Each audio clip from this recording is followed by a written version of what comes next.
being a first come first served sunrise, it's very likely we'll see a peak right at the beginning as the gates are opened, because people have to rush in to get the highest place in the queue that they can get. There will be a reconsideration process available, so if someone is rejected, they can appeal that, or if an application is accepted by the validation agent, a third party could object. And this relates to the flexibility that you were previously talking about, that we want to try and introduce that into the system, the way that .asia has done as well.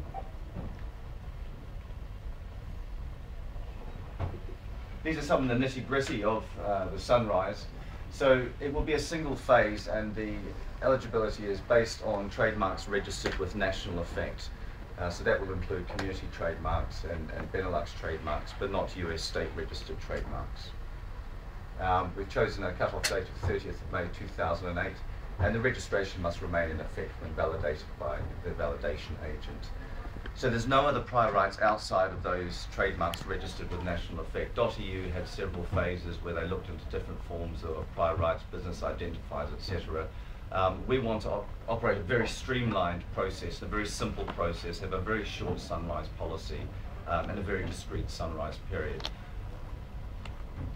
We've got the normal, fairly standard conditions on special characters. For example, the ampersand, it can't be used as part of a domain name, so it has to be eliminated, or it can be transcribed and turned into the word and, or replaced with a hyphen. And we'll also be taking in figurative signs as long as it can be clearly distinguished. This is just a summary of it. There's more detail in the draft sunrise policy that we'll be putting out soon. Some more technical aspects of it. Application is going to be the standard way through ICANN accredited registrars, and they will submit the information electronically via the EPP protocol.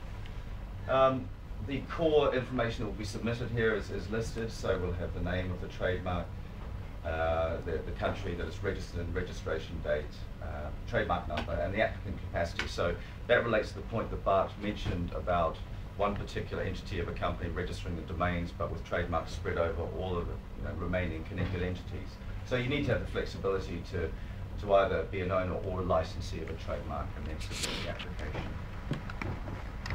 The VA validation agent also has the ability to request documentary evidence. That's additional evidence that can be tendered, because in certain jurisdictions there won't be online databases to actually look up to verify that a trademark is in existence.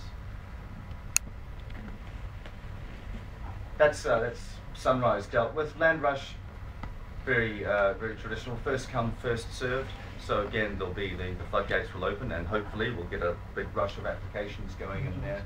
As previously mentioned, there's no reserve list, so anything that hasn't been secured during the sunrise will be available for registration at Land Rush.